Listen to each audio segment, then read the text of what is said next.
Am I audible? Hello? Yes, ma'am. Yes, Resmi. Thank you so much for the kind introduction. First of all, I would like to thank the authorities, especially the director of IHRD, Dr. V. Arun Kumar, for having this idea in mind and having a section on generative AI and its applications in education. So I really appreciate the effort behind it. Also, I would like to acknowledge the entire crew of CEK, led by Dr. C.V. Anil Kumar, the principal of College of Engineering, Pillai, for having me here and giving me the opportunity to be a part of it. So I'm really thankful to that. So I think without further delays, I'm good to go with the presentation. So let me share my screen first.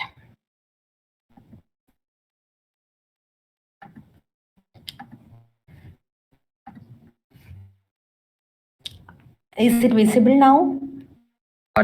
Yes, ma'am, it's visible. Okay. Yeah.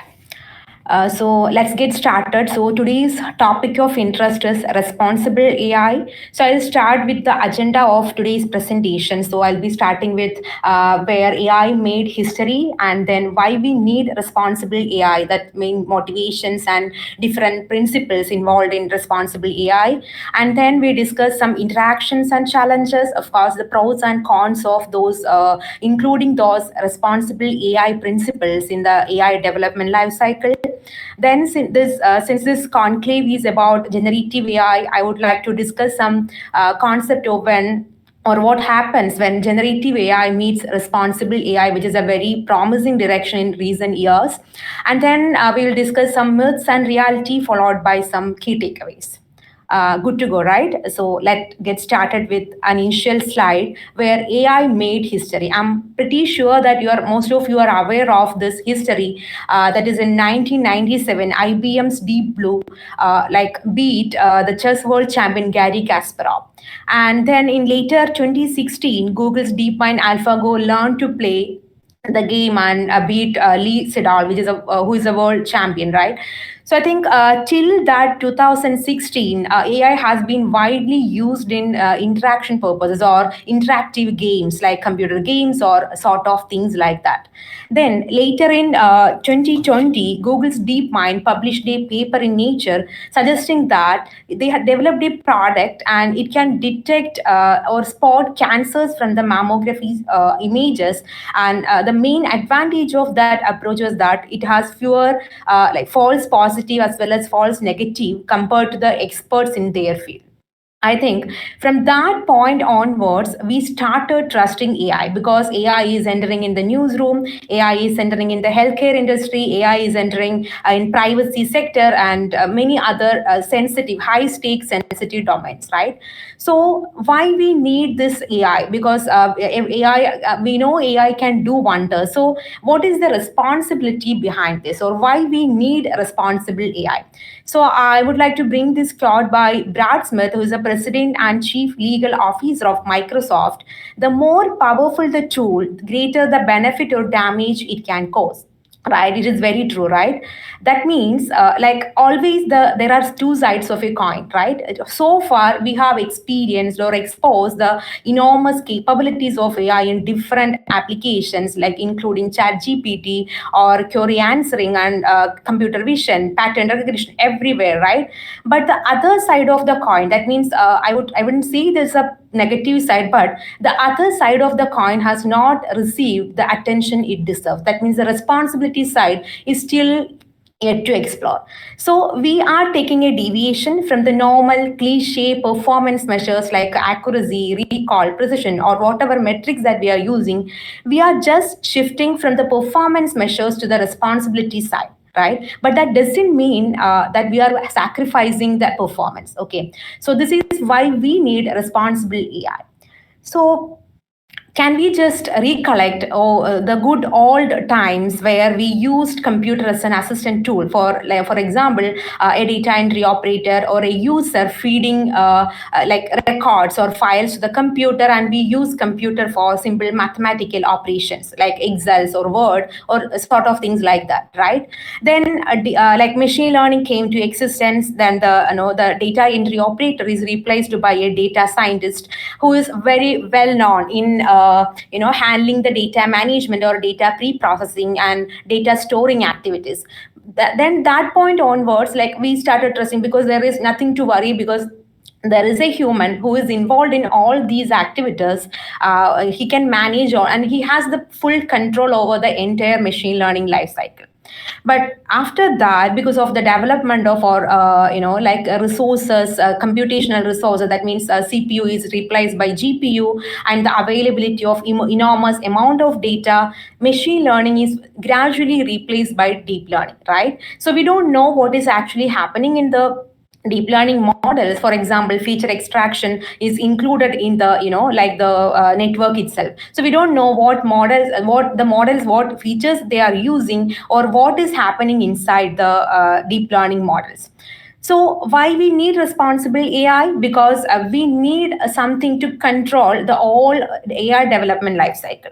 So what is responsible AI? So when we go, we have seen like responsible AI everywhere, or we need to control those in AI development life cycle. But what do you mean by responsible AI? So it is just a framework, encapsulates a set of guidelines or principles from an ethical, technical, or legal point of view. I have seen many papers where different authors use different nomenclatures for this, but I would like to stick with these fundamental principles, which is generally adopted in responsible AI, from fairness to transparency or interpretability, to privacy and security, accountability, reliability, and safety. These are the five most important principles in responsible AI, so that we can control over the entire life cycle. So we will just delve into each of these sections in detail in the upcoming or subsequent slides. Yeah, let's get started with the fairness. So I would like to start with the problems of unfairness. So I think you can see the figure on the left, where you have a model, and it is suppose it is a shape detector, and you have a training set of class 0 and class 1. So class 0 contains circles, or the yellow, sorry, orange and blue, and class 1 contains a green and yellow, right? So there is a feature learning process and the representation space, and it classifies blue and orange as 0, green and yellow as 1. But the problem is, when it comes, this is training set, right? It is perfectly fine, because it is getting a near optimal accuracy, which is almost equal to 100%. But when it comes to test set, there are some combinations of this shapes, like it is not like the training set. The distribution of test set is different from the distribution of training set, but the representation space got confused. What's the problem here actually? So here, when we just deep dive into the representation space, the algorithm here, or the model here, is a shape detector. But instead of detecting or understanding the shape of the training set, what it has learned is just like a spurious correlation. That means whenever blue and orange comes, it should classify as class 0, and whenever green and yellow comes, it should classify as class 1. So this is the thing that they have learned, right? The model has learned. That means it has learned a spurious correlation other than the main task in the main task here, right? So the problem here is, it is due to the biases or the spurious correlations between the training data set. So when you deploy this kind of models in real-time applications, your performance will degrade, right? So this is one of the examples of unfairness, which is due to the biases in the data or the training set, right?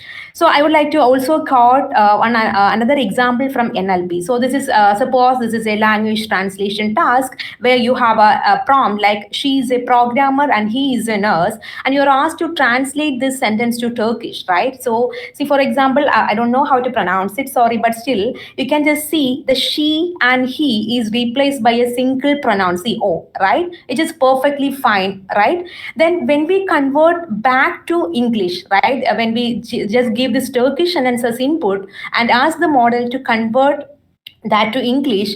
See, there is a interchange, right? Because he and she got interchanged here, but because he is it becomes he is the programmer and she becomes the nurse here.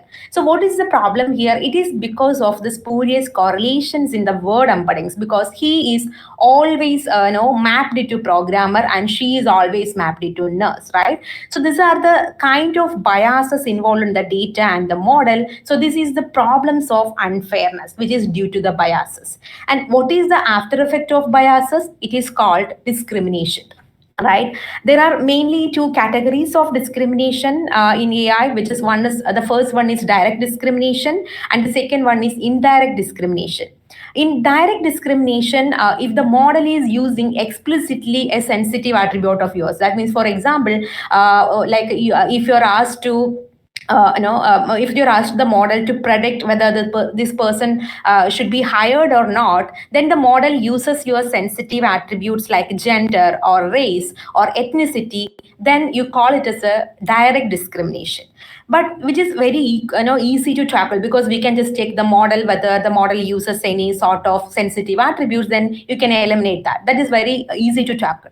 But there are some other categories of discrimination which we call as indirect discrimination, which is not intention, because like for example, you must be this tall to work here. For example, like in Indian, like you must be this 180 centimeter or 175 centimeter tall to work here, which indirectly causes a certain group to be biased. That means, for example, I think it, at least for Indian cases, like women are the average height of women is less compared to men, right? So this is causing a particular subgroup which is not used by which is not caused by the explicit use of a sensitive attribute, but it indirectly causes discrimination.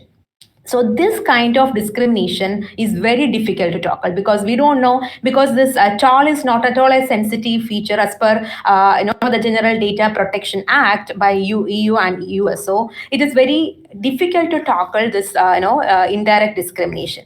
So but once we know that there is a discrimination or bias, so we need to quantify those biases, right? So for that, we can have fairness matrices. That means these matrices are something we can compute between the differences between two groups or two individuals. Then we can tackle these biases at the origin of data or model or something like that, right? So based on the type of fairness metrics, you can have group fairness. That means a similar group. That means, for example, in our case, men and women should receive similar false positive or equal accuracy kind of performance matrices. And individual means two individuals in a same group should receive equal outcome. And there are also causality based fairness metrics, where we just deep dive to the origin of the bias and then remove it. So I'm not going to the details of the mathematical notations and theoretical contributions of this, but still, these are some kind of fairness metrics that you can use to quantify the biases in the data and model. So, so we have quantified the biases, right? Then we need to mitigate those biases. So we know there are like three objects in our AI development, main three objects in our AI development life cycle. One is data, another one is model, and the last one is decisions. So if you are incorporating your bias mitigation in the data, then we call those algorithms as pre-processing algorithms, because you are applying some kind of balancing data set, or removal of sensitive attributes, something to the data, then you call it as pre-processing algorithm. Then in processing algorithm, you are applying some bias mitigation techniques in the training time, right? Then those types of algorithms are called in processing algorithm. And the post processing, of course, if you are doing some adjustments at the outcome of a decision, then it comes under post processing algorithm. So if you want to get more idea of how this works and what are the algorithms involved, you can just go Google. Like there is a review paper which lists all the bias mitigation approaches for this particular case. So it is very useful. It will be very useful for you. Yeah. So far we have talked about fairness. That means fairness is caused by biases, and then we can quantify it, then we can mitigate it. So the next important principle is explainability or interpretability, or there are other nomenclature like transparency.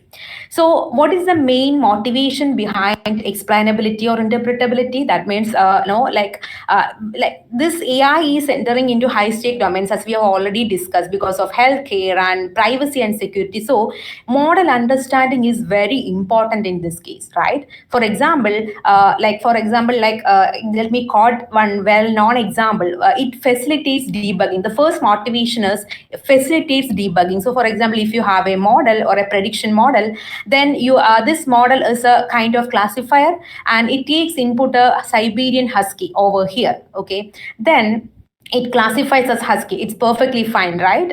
So there is no problem at all. But I want to understand the model, why the model has arrived at the the prediction husky. So what I do is I just explain the model or interpret the model. Then what I got is a kind of activation map like this. So then I came to know that it is not a, for example, it is my model should take the the attributions or the features from the face of a husky. Then based on those features, I it should be able to classify husky or not, right?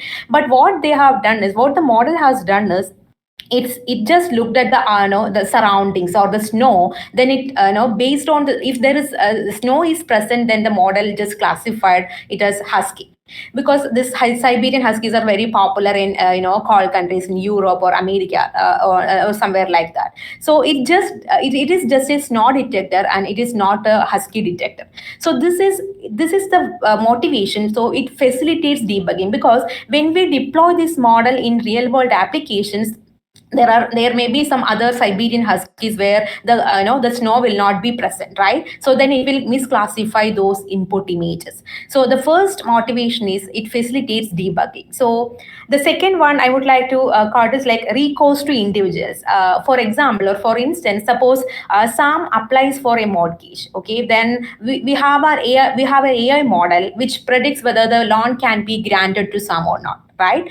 Then the Sam input all his details to the AI model. Then it predicts the estimate or Sam's probability of defaulting. That means whether it can be granted or not. So for instance, we can assume Sam's mortgage application is rejected for this purpose.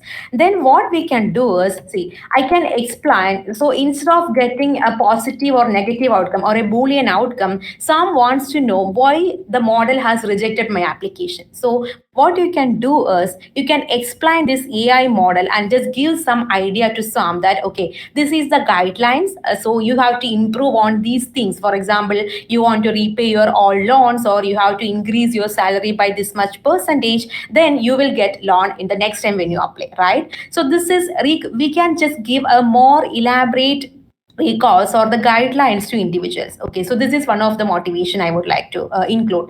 Then another thing is, if some gets a in the guidelines some received, some is seeing, okay, you want to change your race or ethnicity to apply for this loan.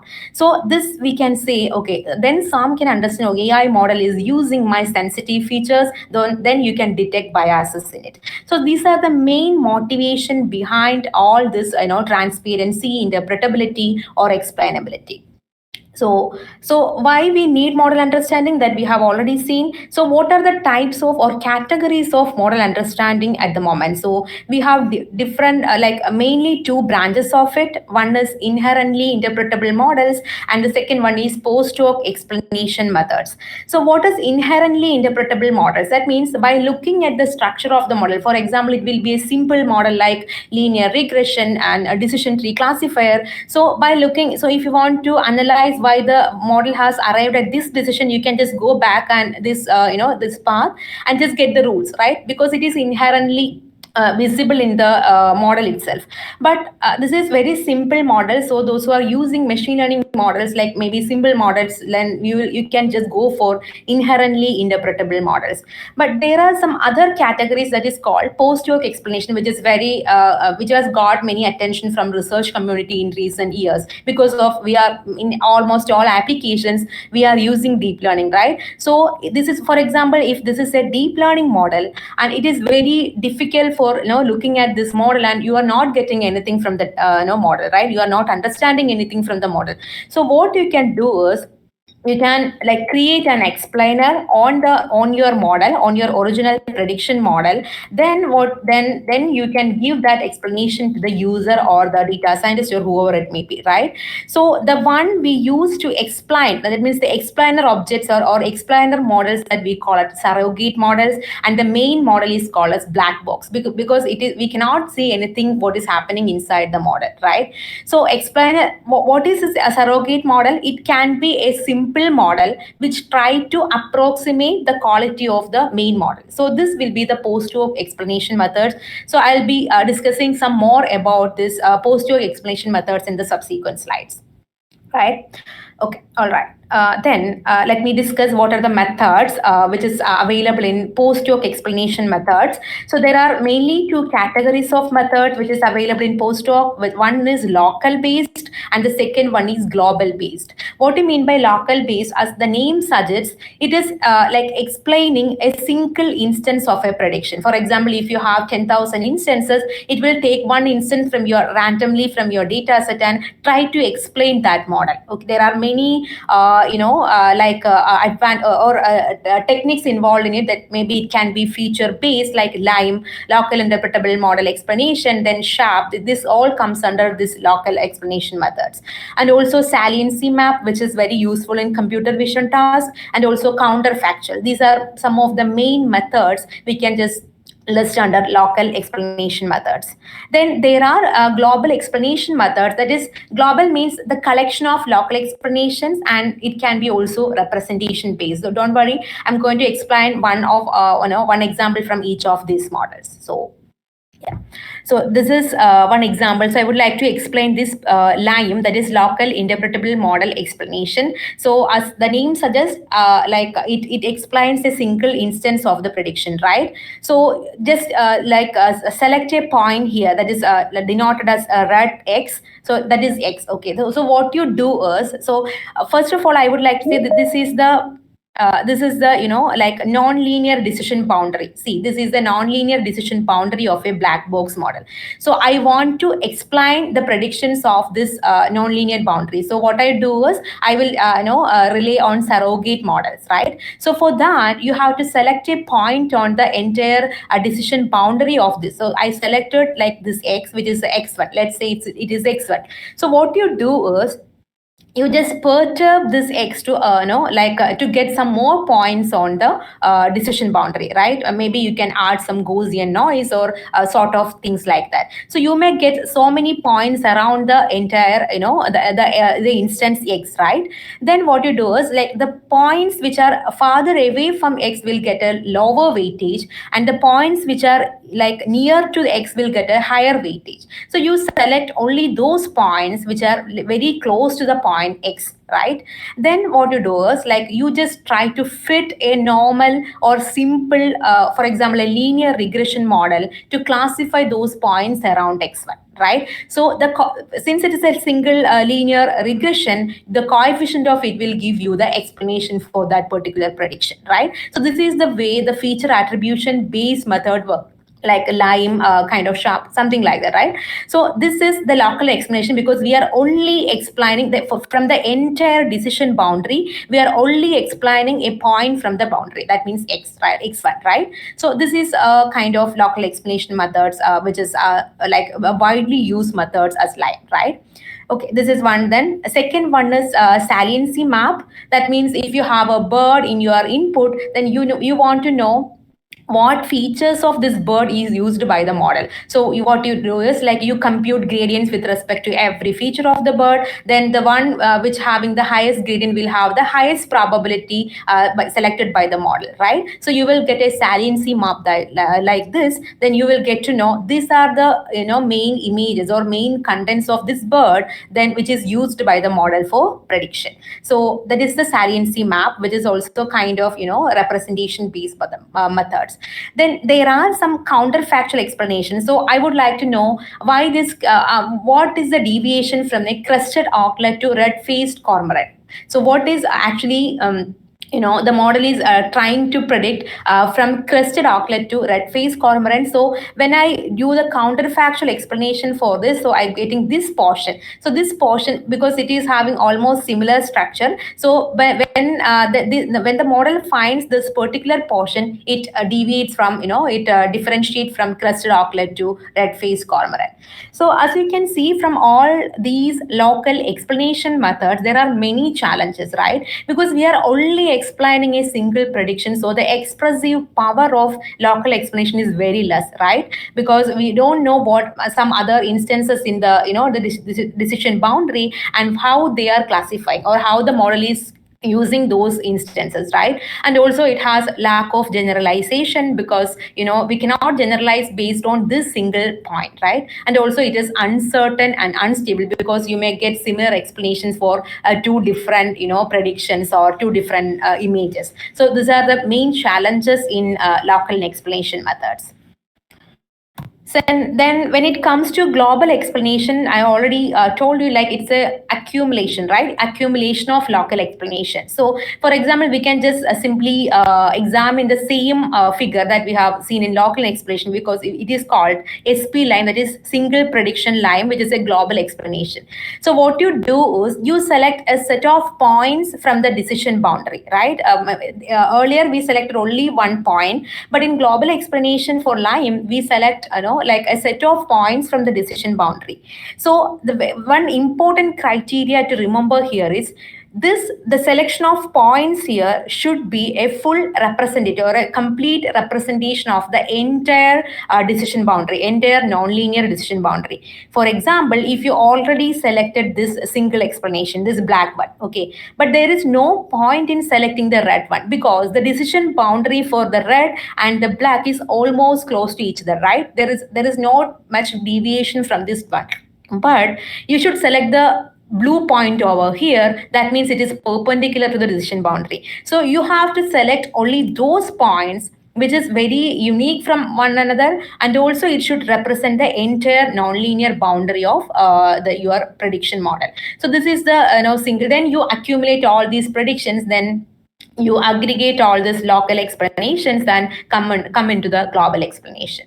So this is one kind of global explanation method. There are many more. I just want to make you like give you like a overview of how this global explanation works. So I just picked one or two examples, right? Then okay, there is another kind of global explanation, which is representation based.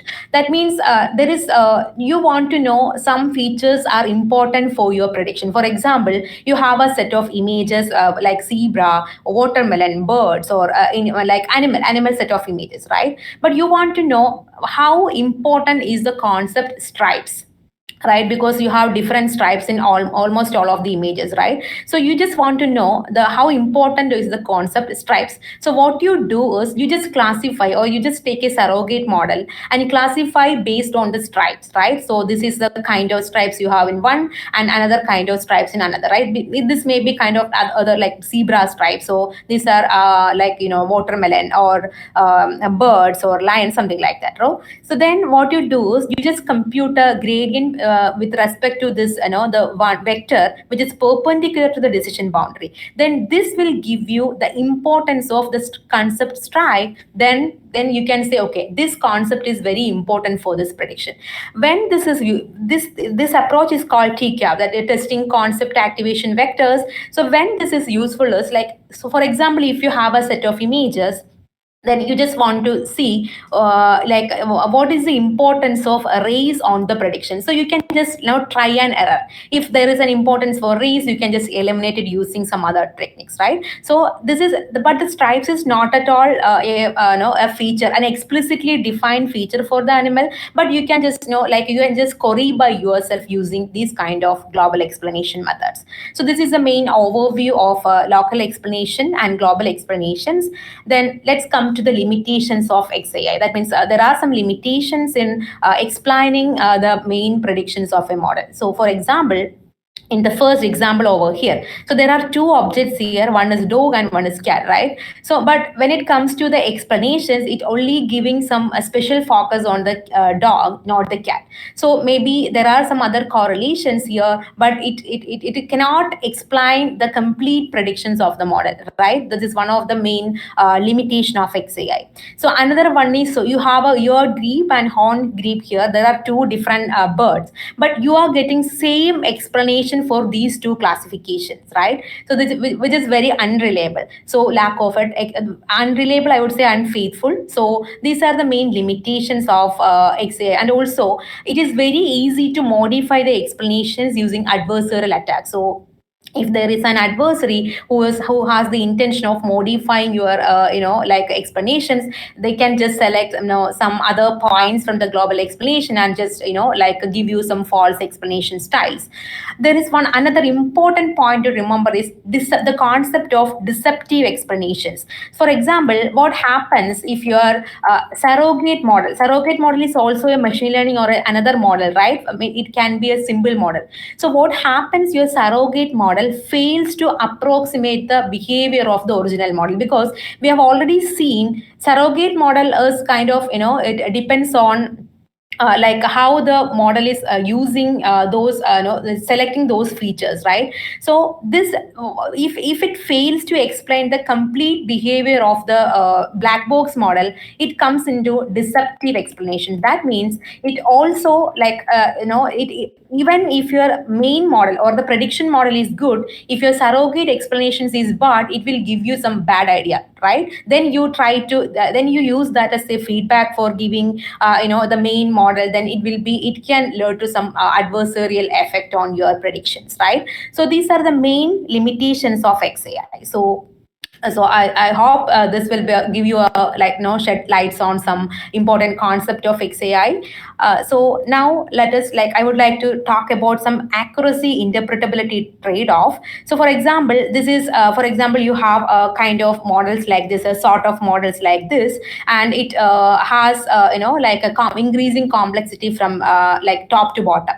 So but the accuracy of this model is always increasing when you add complexity to your model, right? So one important point to remember is the more simpler your model, the interpretability will be very easy. But when you add complexity to your models, the accuracy will be high, but the interpretability will be very less, or it's very difficult. So one takeaway for this is, if you can build your own accurate in the inherently interpretable model for your task, just go ahead, right? There is nothing stopping you from doing that. So there is no need that always we need to rely on the high complexity model. So you just want to make sure your model or your inherently interpretable model is well defined based on your task of interest. That is the accuracy interpretability trade-off. So that's it about interpretability. Then let's talk about privacy and security. So there are some concerns like in recent years, how does your AI system use personal data? For example, in COVID-19 claims, the COVID-19 features or the data has been distributed all over the world. And what happens if insurance companies getting those like files, and they redefine your policies of claims or something like that. So that is that should not be happen, right? So risk of re-identification is very important in responsible AI. So for example, there are some remedies proposed for this one. So like one is obfuscation. For example, if you have a set of images and you want to share your images with any AI model, or you want to try to you use censored data, or other kinds of your personal data, you can just blur the sensitive parts of your images, right? But there is a recent study pointing that if you blur your sensitive parts of your image also, it doesn't sacrifice accuracy. That means there is no accuracy deviation. So you can just simply go and blur the sensitive areas to your images. That is one important latest study conducted on this obfuscation techniques. Another one I would like to say is PAID, that is private aggregation of teacher ensembles. So what happens is, you have a private data over here that is having some different layers here. Then you just divide the partitions, the whole data you divide many partitions like this, then you make a single model for each of the partitions, and we call those models as teachers, right? So one, for example, if you have teacher for marks and computer science and artificial intelligence, those are very good at their own field, right? So each teacher is capable of extracting or predicting their own partitions of data. Then what we do is, like, we aggregate all these teachers to get a complete idea of the private data. And you should make sure that this is happening in the private side. That means in the in an authentication or an authenticated, like organization. For example, there is no cloud or there is no distributed computing like that. So this is completely private. Okay, if an organization wants to share their private data to a second party or third party, it should be done in the organization. So now you have an aggregate teacher here who has the knowledge of all the partitions of the private data, right? Then what we do is, there is a third party or a second party over here who wants to who is capable of predicting the public data, right? So what this student do is, the student comes and just get the knowledge from the aggregate teacher. That means this aggregate teacher only shares the knowledge she or he got the from the entire training of the partitions, right? But they are not giving any personal data to the student, because student only wants to know the knowledge, how I should work, or what weight or biases I should work to complete this task. It has a query access to the aggregate teacher. So this kind of private aggregation of teacher ensemble has been used widely in many applications, where in industry and organizations kind of similar sort of applications, right? Then another important privacy method is federated learning. So this is almost similar to the first half of this, because you have different sensors and you have different partitions of the data. So what you do is, you collaboratively train the model. This is the global model, these are the local models, right? So this lap or your mobile or whatever devices that you are on, then it collaboratively train a global model. Then the global model aggregates all the performance of the local models, and these local models are not shared with the public, but the global model can be shared with the public. So this is the main idea of federated learning.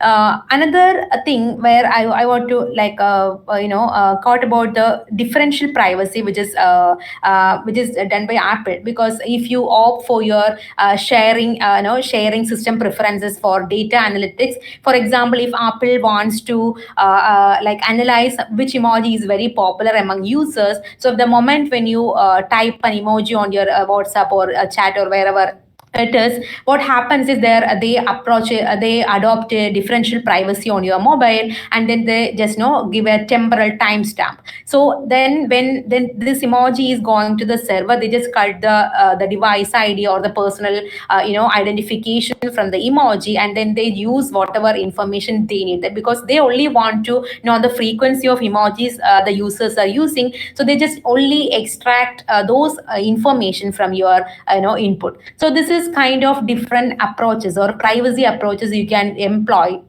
for your machine learning or deep learning models to ensure the responsibility or privacy of your data or models, right? So these are some of the examples I have quoted. So that's it about privacy. And the next important principle is accountability, so which is very important. So what is accountability mean? Continuous improvement. For example, I think like you're all using GitHub, right? So what we do is, in the GitHub we always give some specific instructions, so that when a third user or a second user come to your account and using your own code, he or she can understand what you are doing, right? So there are in a company side or in an industry side, there are three companies competing for getting the accountability. One is Microsoft and the Google and IBM. So from the Microsoft point of view, they developed a data sheets. That means it contains all the information of your data. For example, why the data was created, and who founded the creation of the data set. So, and what pre-processing or cleaning techniques you done in your data set, and did you have a privacy concern, or if you are using a personal or private attribute of a person, and when the data set is up. So all the information related to the data will should be updated in the data sheet, and then we will keep this data sheet for future purposes. Like if there is any problem with the model or data, or if we want to update the data set, we can just look at this data sheets and we'll get information as easy as possible, right? So this is one of the accountability tool developed by Microsoft in 2021. And then the Google developed a model card. That means it contains all the information related to model. That means if you are using a face detector or a segmentation for computer images, the frame size that you are using, and what parameters the model is trained, and what are the different parameters you used in order to check or evaluation of your model. And then like all the things related to model. That means the internal architectures and the seed, everything related to the model is should be described in a sheet, right? So these cards are called model cards, which is very important for model documentation. Because if there is a problem when you deploy your model, and if somebody wants to check whether the model is performing as the way it should be, then you can come back to the model cards and just check, okay, for this particular data set or this particular environment, it should be changed, the parameters should be changed. So that kind of information is provided by the model cards, which is a very good improvement developed by Google for accountability. And the third one is fact sheets for AI services, which is developed by IBM. For example, in an organization, your same model would be used for many different use cases. So the in a project management side, those fact sheets are like recorded. For example, this model can be used for this many use cases, and then in the deployment space, these are the like deployment. This model has been deployed in this application, and model 2 is deployed for application 2, and which kind of model enhancement you should do in the for deploying to the different applications, like that. So this is very important, because when you deploy the same model for different purposes like fine tuning or regularization or distillation kind of applications, then you can just go back to the fact sheets and see what modifications you have to perform for the different deployment stage. So these are the main three tools for accountability, which is very competing in this in this era or in this recent years.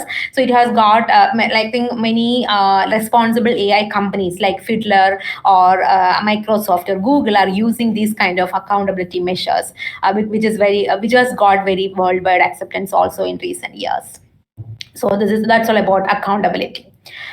And then reliability and safety, which is very important also. So what do you mean by reliability or safety in an AI system?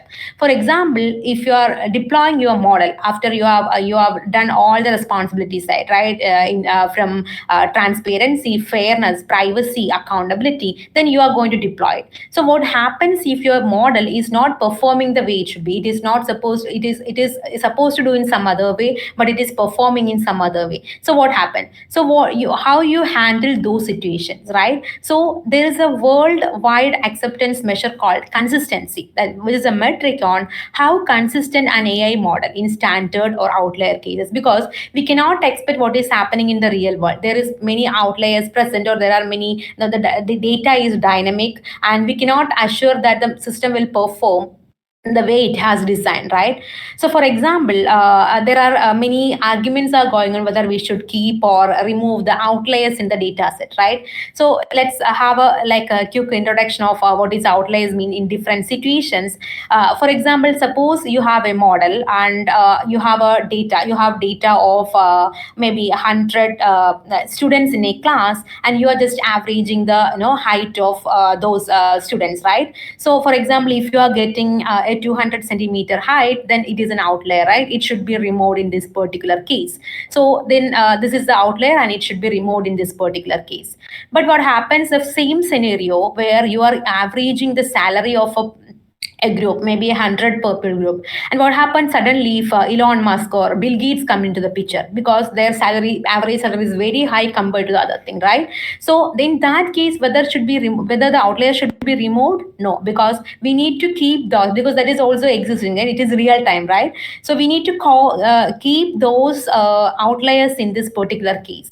So when this is applicable is in healthcare, because for example, if you are getting a heart rate, like a heart rate for a patient, then there are some abnormalities in the spikes, like this, right? So then the doctor should know it is abnormal, and you should give precautions for this particular abnormal outliers, right? So if you remove this particular outlier, then there is no point in a disease detection or a disease prevention, right? So this kind of applications, for example, in sensitive domains like this, the outlier is very important, right? So whether you should keep or not should be decided by a well-known person, which is who is full aware of the context of the application. If it is just like averaging the height of a particular group of students, then you can just simply omit it.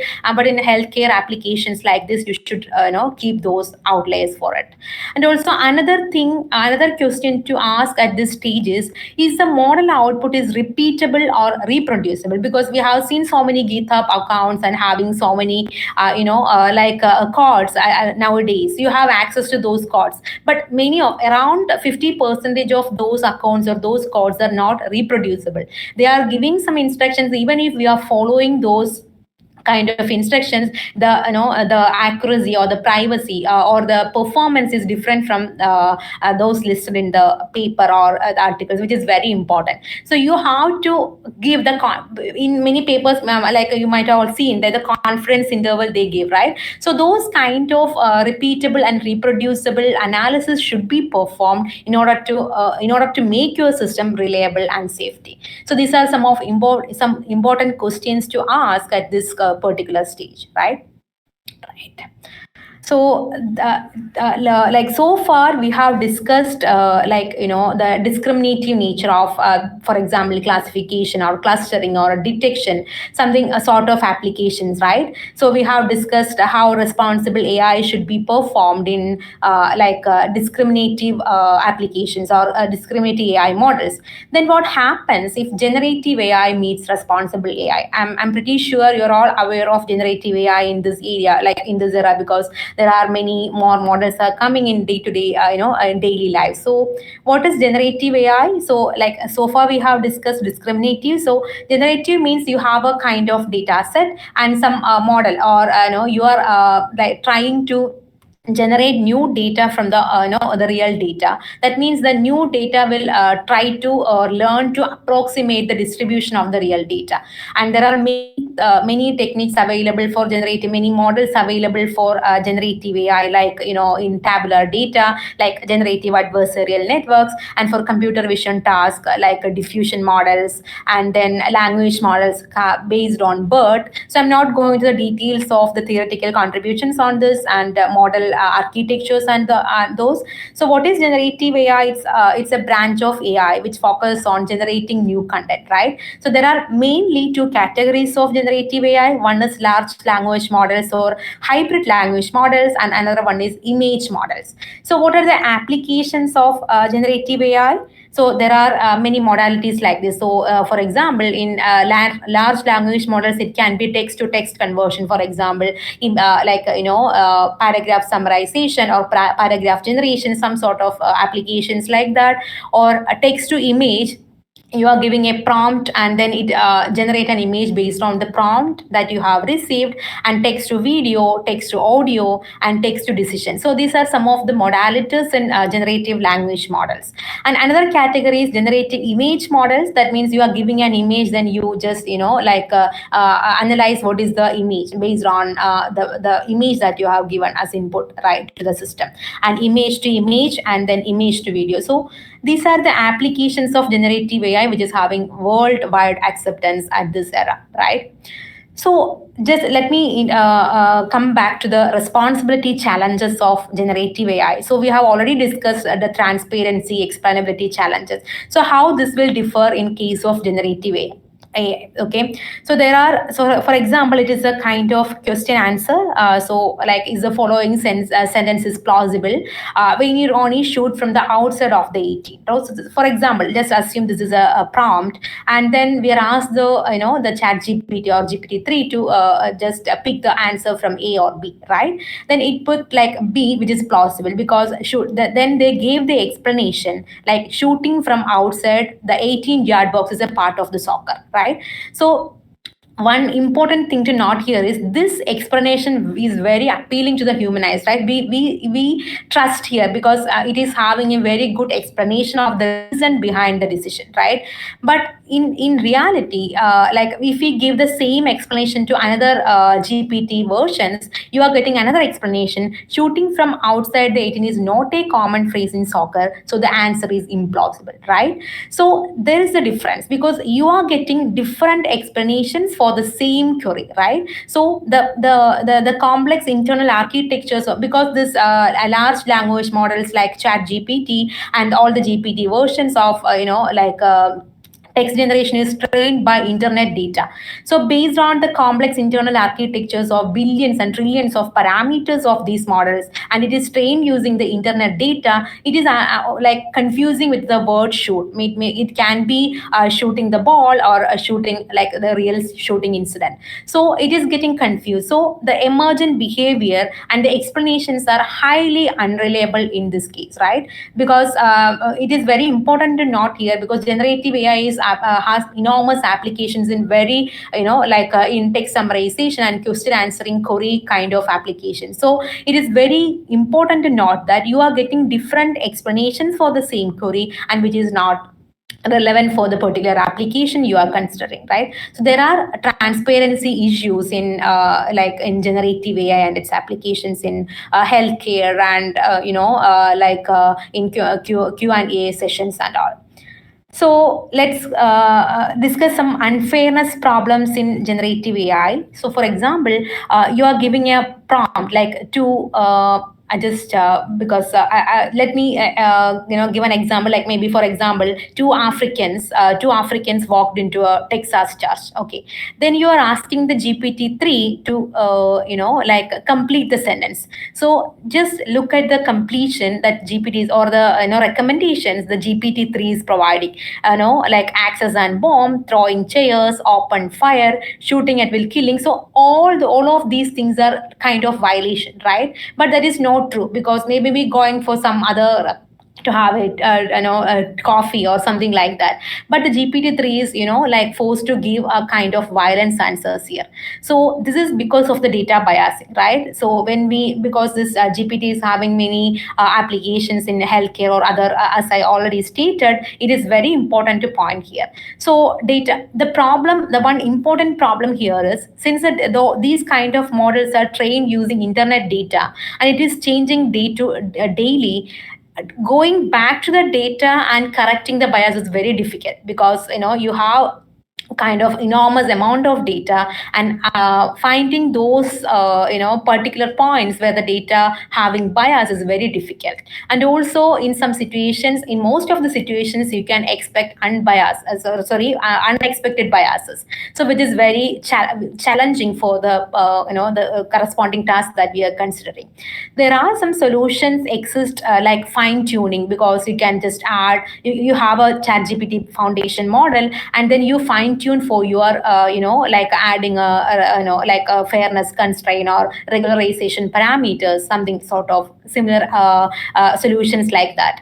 But as I said, data balancing is often difficult because of the enormous amount of data this GPT-3 or chat GPT is using. So this is one of the concern of responsibility for unfairness in generative AI. Okay, so right. Then, what about the privacy concerns? So, for example, I think you might already know this because some in some applications or some context, generative AI try to approximate the distribution of the real data. But in some kinds of there will be some like generative models. It will just memorize the content from the real data. So when you give a prompt like this, it will try to give you the whole personal information related to that person or address, because it is memorizing some data. It is not learning to approximate the real data. It is just copying the data from your real data and just pretending that it is producing or it is generating some content, right?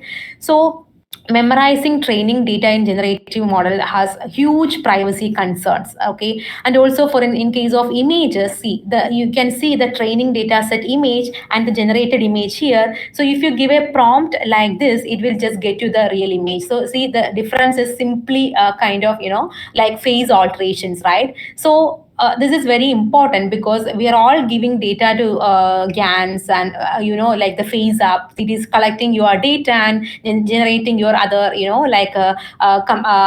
another genre of images, right? So this is very important, right? It should not remember the data that we are giving, and it should give you, or it should generate a new image which is not identifiable by an adversary or giving a prompt like this. So there are some solutions exist for these privacy violations, like differential privacy, as I already stated, and deduplication of data, which is very challenging as we have enormous amount of data. So this is the privacy concerns related to generative AI. All right. Apart from this, I would like to address some social impacts of like generative AI, which is very challenging in this applications on in recent years. I think you already know this. A man scammed by deepfake, because they are trying to pretend it is your close ones or relatives and asking for money, and scammed by some deepfake videos, which was got very attention in recent years. So this is one of the social impacts, and it's still an open challenge how to address those kind of adversarial effect on this. And also environmental impact, which is very important, because now everyone is using generative AI to build their own models for their own purposes from scratch, right? So the amount for example, if you see from 2018 to 2022, the amount of parameters or the type of parameters from 94 million to 176 billion. So the billions of parameters the models are using, right? So when you do your generative model, or when you start your generative model from scratch, you are or you are making more carbon footprints, right? Which is very bad for the environment, right? So in a recent study conducted by us, it is showing that, like, it has stated that the amount of carbon dioxide emissions for this generative model is almost equal to the vehicular carbon dioxide emissions, which is very shocking news for us, right? Because for training these billions and trillions of parameter models, it has to be in GPU, and the GPU is using enormous computational resources and emits carbon dioxide, right? So so our idea should be, or our motto should be towards green generative AI. That means you have to preserve the environment also. So there are some solutions for that, because instead of training your generative model from scratch, you can just fine tune already existing model for your purposes, or customize the model for your purposes, right? And another important social impact is layoff. I'm not completely agreeing with this, maybe a 50%, but still there are some companies reporting that there are this generative AI forces some company layoff in recent years. So which is, they stated that the salesperson or the sales job are going to affect the most using the generative AI. So these are some social impacts related to the responsibility side of generative AI, right? So there are some other things also, but these are main important points we should consider from the responsibility side of all generative models, like large language models or diffusion models sort of applications. Great. Okay, now let's discuss some myths with reality. The first myth I would like to introduce is, like, I think you know already, but generative AI can replace human creativity and innovation. So it is completely a myth. That means, for example, if generative nowadays generative AI is used for fashion fashion designing, because like it is very hard for those designers to draw draw the fashion based on customizable applications. But now they use generative AI for building their own models, right? I have seen many applications and papers related to that. But the important point to remember is generative AI cannot think in a novel way. Whatever instructions that you are giving, the generative AI can be used as a tool for visualizing those creative ideas. But generative and AI cannot be replaced by like human create like generative AI cannot replace the human creativity and innovation. It can just assist you in making the decisions even better. That is the only thing. That is a very myth. And then the second one is generative AI is infallible, which is very it's a real it's not a reality, it's a myth. That means we have already seen many cases where generative AI having incorrect predictions, incorrect generations, and incorrect explanations. So generative AI is infallible, which is a myth, right? So it is the reality is the converse, right? And then the generative AI is unbiased and objective, as we have seen from the example. It is also a myth. Generative AI is biased, and tracing those biases or origins of biases is very hard, right? And another important point to remember is adding responsibility decreases the performance.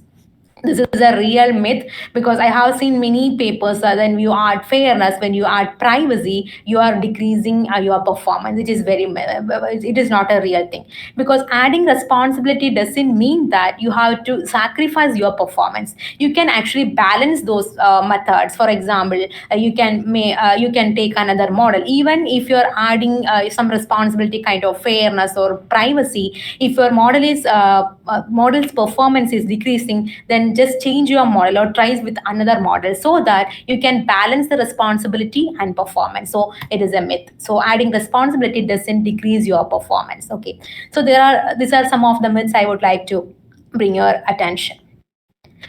Yeah, finally, what are the key takeaways for this? So we have seen many responsibility challenges in discriminative as well as generative AI applications. So what is the main key takeaways for this speech? One is training data quality is very important for both discriminative as well as generative applications. If your training data is good, or a good representative of the real world data, and if you have a data scientist who is well known for how to manage or pre-process or clean your data, then your performance also improves, right? So training data quality is of far more, the foremost important thing. And also from the responsibility side, proper evaluation should be needed prior deployment. So if you are going to deploy your model for different applications, you have to evaluate each and every principles that we have discussed, right? So for the better deployment in a responsibility point of view. And also still there are some legal notions that yet to be framed. For example, in deep fake videos, and we don't know what is legal and what is not legal, right? So for example, if a company wants to produce a product, then it should frame some legal notions in which way it should be used, and the people are still unaware of how to use those kind of applications. So legal notions should be framed for ensuring responsibility from a like generative or discriminative perspective. Then another important point is beyond accuracy. So we all seen some papers, or many of the papers ends with accuracy related performance measures, right? But I would say you can always improve your accuracy. For example, if you use an ensemble model of like maybe you use or you select some 10 models of high accuracy, then you ensemble it, you will get a better accuracy. But that should be the beginning of your evaluation result, I would say.